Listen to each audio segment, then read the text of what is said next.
There's a total of 8 Hand Cyberwares to choose from in Cyberpunk 2077, with each unlocking some seriously powerful abilities to buff our use of different weapons. From Cyberpunk's own version of Electric Cherry to completely removing recoil and a whole bunch more. I tested them all, so stick around to see which is best for your build. Down at the bottom here is a 2-in-1 set of tattoos that don't really do much, nor can they be upgraded, hence remaining stuck at tier 1 for the whole game. The Johnny Special and Together Forever tattoos will be obtained during the Cool Metal Fire segment of the Chip and Inquest, where Johnny goes on his mental night out. And which of the two you get will depend entirely on this dialogue option at Cassius Ryder's clinic. So what'll it be? Billy Goat or the other one? Choosing the Billy Goat will get us the Johnny Special, an Arasaka logo customized with satanic touches, whilst Together Forever will be more of a messy-looking arrow-pierced heart with Johnny and V's names in. Both of these function identically in that they don't do anything, though I personally prefer the Billy Goat design. However, given the placement of both on the list, it doesn't much matter. Aside from filling a cyberware slot at the cost of 0 cyberware and providing a cosmetic that can be seen from the right angle in photo mode, both of these tattoos do nothing. They don't enable smart targeting, I double checked that, and therefore they really only exist as a little quest memento. The only possible utility they could have then is to enable the cyborg perk, reducing cyberware cooldowns by 15%, but only when all cyberware slots are filled. And at a cost of 0, it's literally the perfect filler, and can be equipped with the Tyger Claw's Dermal Imprints to have the entire hand section cost absolutely nothing to fill. But provided you do have even just 2 cyberware capacity, literally anything else would be preferable. Now, as we move into the remaining items, just bear in mind that which is best for you here will also depend largely on your build. Certain items will still just be straight up better or more widely utilizable, but each will certainly have some unique merits, so don't fully discount any of them, however low they place. With that in mind though, next up for me here is Handle Wrap. Definitely the most niche of all the Hand Cyberwares, and useful exclusively for throwing weapon builds. Available from tier 3, and providing a flat increase to crit chance with throwing weapons, as well as a passive buff to headshot and weak spot damage that scales with our cool skill. Now, this is certainly nice, and definitely worth equipping if you're running a largely throwing weapon build, and in fact, earlier on especially, it can massively boost said build's power. The core throwing perks of Scorpion Sting and Juggler both benefit massively from crit hits, applying poison and instantly returning our weapons with every crit hit neutralization. Though headshot and weak spot kills will do the same, so the importance lessens with your accuracy. We also unlock guaranteed crits with the Style over Substance Master perk for every hit we land whilst moving, so basically, the more powerful a throwing build becomes, the less important Handle Wrap is to it. And if you use basic weapons with mods as well, something I highly recommend for these back in my throwing weapons ranked video, then we can boost crit chance even further, making it 100% with stealth throws using the Silencio mod, or 25% from midair with airstrike, though good luck in that regard with throwing weapons. And all of this without even mentioning the general flat boosts to crit chance that will stack from everything else too. In fact, you may even find that your crit chance is nearing 100% at a high level without needing Handle Wrap at all. Though again, if you are running a throwing weapon build, then take it anyway. You don't need anything else from this section, but given its buff isn't massive, even in the build it's designed for, and it's such a niche piece of cyberware across the board, then it still belongs down here near the bottom, I'd say. Up next, another one that's not a huge buff, but can be a damage supplement to any build that uses guns, is Microgenerator. This is that Electric Cherry type cyberware that I mentioned at the beginning, but instead of triggering the EMP whilst reloading, it applies it to the next shot fired from a new mag, with the caveat being that it only activates after reloading a fully emptied weapon. Now, as somebody who grew up playing the best set of Call of Duty games that were ever made, that's all the ones that span from 2007 Modern Modern Warfare through to Black Ops 2, I developed the habit of never actually fully emptying a mag. Instead, just reloading constantly in every moment of downtime to avoid needing to reload at an inconvenient moment. So, actually using this piece of cyberware effectively required a constant conscious effort from me to break that habit, to deliberately let the gun empty in order to actually proc the EMP effect. An effect which itself does a pretty significant amount of extra electrical damage, 250 points at tier 5, though bear in mind that standard headshots with the pistol Pride can deal over 1,000 points of damage, just on its own, and that's without even the stealth multipliers. So this cyberware is a nice bonus to have, for lack of anything better, but not utterly game-changing, aside from maybe forcing you to change the way you reload in the game. With that said, EMP bursts are one of the most satisfying to look at forms of damage across the entire game, and this slots right into a build looking to maximize that. I mean, there are so many ways already to trigger EMP blasts in the game. The ticking time bomb perk, Fury mode with the level 60 engineer, simply using the Yinglong SMG or any tech gun with the spine tickler mod, the throwing axe Gao, and I could go on. But provided you have the ambidextrous perk, there are 2 hand cyberware slots, and odds are that you'll need to reserve one of them for smart targeting or ricochet. So it's really a question here of whether this is more deserving of that second slot than the other entries. So again, if EMP explosions are your thing, then go for it. If not, then there's definitely others to consider.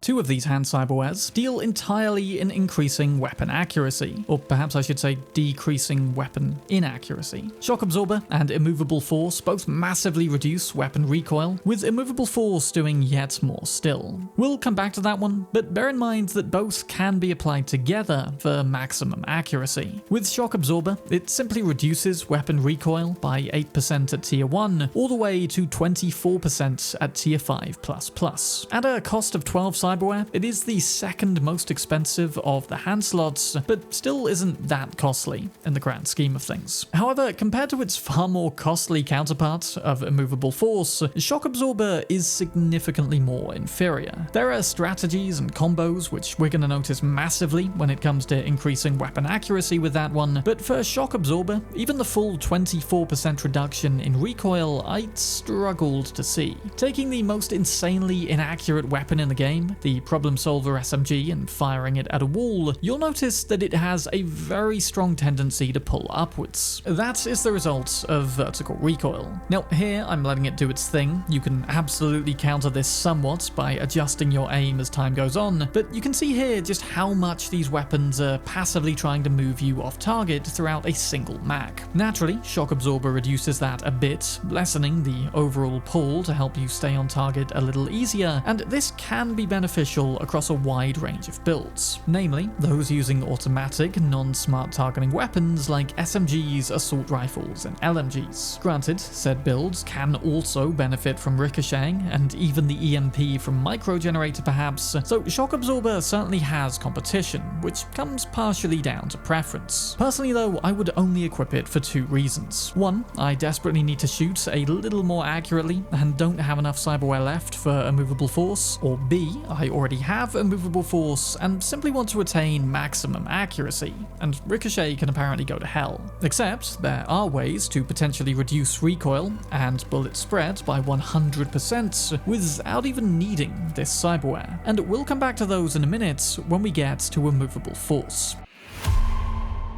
The first of 2 choices for enabling smart targeting in this section, the Tyger Claw's Dermal Imprint is our reward from Wakako for completing Act 1's opening job, the rescue. We redeem it from Cassius Ryder, and its biggest benefit is by far the fact it costs 0 cyberware to equip. But given how cheap SmartLink is anyway, it isn't a huge factor. And for anyone serious about smart weapons, I'd say that this is the weaker of the 2 cyberwares for it. Still good, don't get me wrong, and you'll probably barely notice a difference difference in reality, but the Dermal imprint does have caveats where the Smart Link has none. Namely the fact that it reduces our smart targeting reticle size by 20%, taking it from this down to this, making a marginal difference to the overall area you can target at any one time. Though there are plenty of ways to build this size back up, that 20% can be immediately clawed back with the Acquisition Specialist and Target Lock transfer perks, plus you can mod non-iconics with Panorama, each of which adds an additional 20%. Still, regardless of what else you add, the reticle could be even larger still without the Dermal imprint. It does lock on 20% faster though, so that's a plus, but a top tier netgunner is gonna have a near instant target lock anyway. Genuinely instant in fact, during overclock with the top tier smart synergy perk. There is also an urban myth with this one, that because it's a tiger claw tattoo, it doesn't target tigers, but I don't think that's actually true.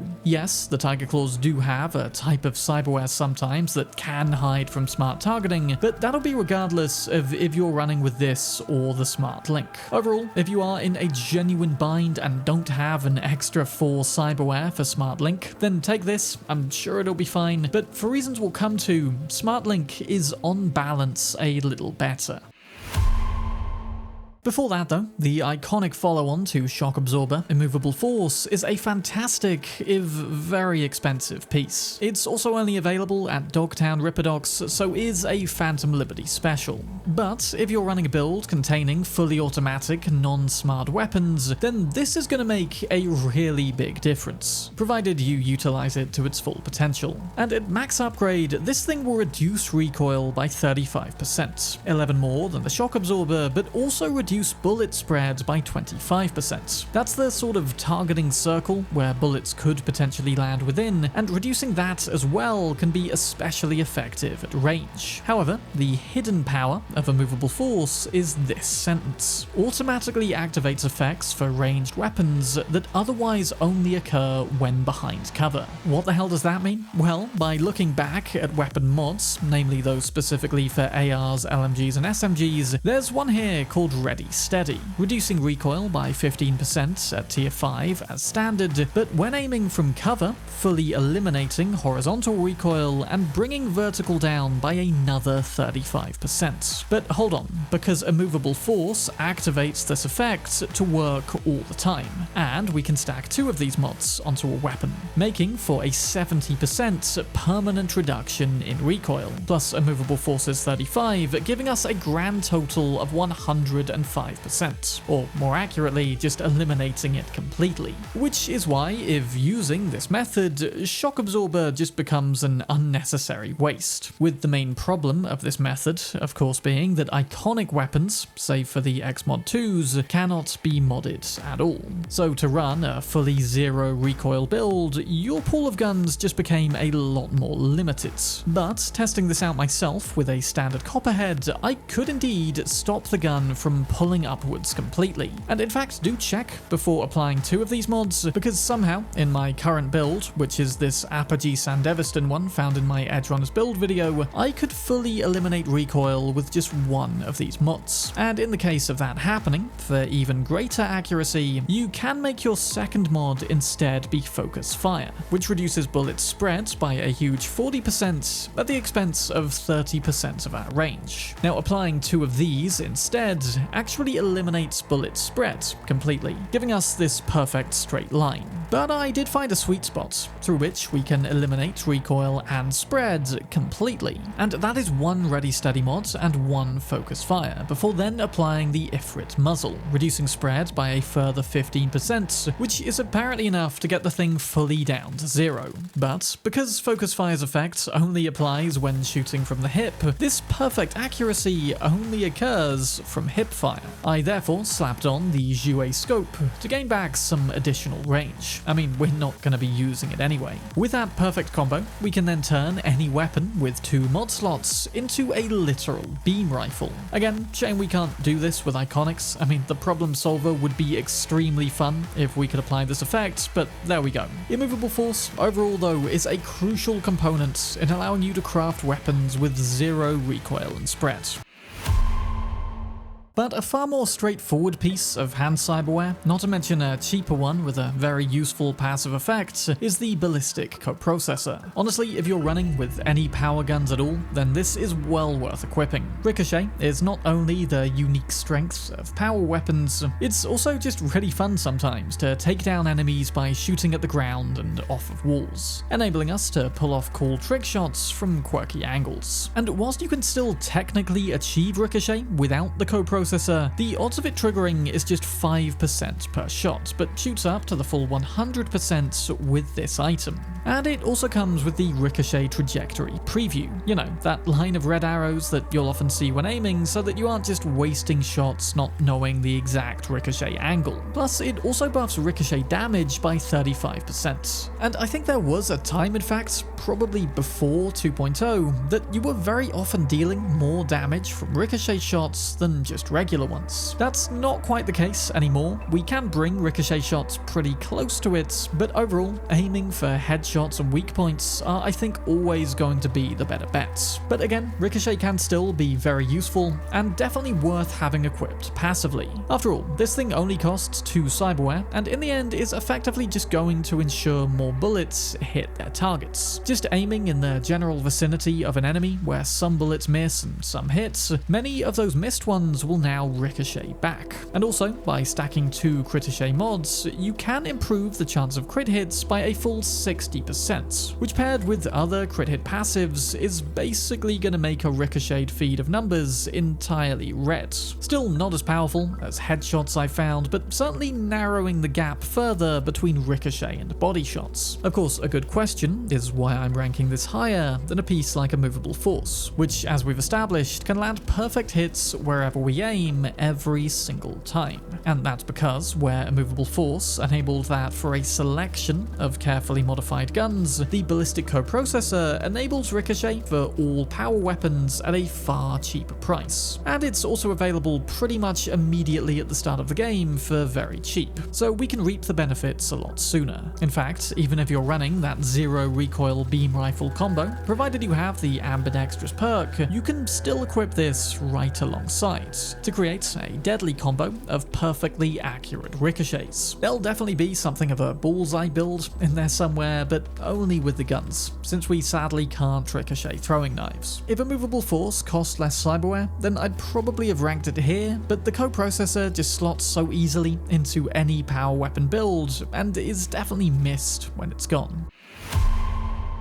But whilst ricochets are an appreciated addition to a power weapon build, when it comes to smart gun builds, you literally can't have one without Smart Link. Well, or the Tyger Claw's Dermal Imprint, one of them, but Smart Link is the superior of the two. As well as enabling smart targeting itself, it also increases our target lock duration and boosts the damage of critical hits. If used in a net gunner build, or net runner that uses guns, this one will also boost our maximum RAM by 2. So there's a little additional synergy there with the hacking side. I've done a comprehensive build video looking at the 7 best netrunner builds you can make with each of the 7 cyberdecks, and I can tell you, there are some really awesome ways to combine quick hacking with smart guns. In fact, the intelligence perk tree having an entire side dedicated to smart guns goes to show that this is how they're meant to work. Though I did also make a Sandevistan build that used smart guns too, which is the second chapter of my Edge Runner Sandevistan builds video. 5 builds, again, for each of the 5 Sandies. So smart guns aren't entirely exclusive to netrunners. They are, however, certainly a niche of their own in the game, and if you're not using them, then Smart Link of course will be pretty much useless to you,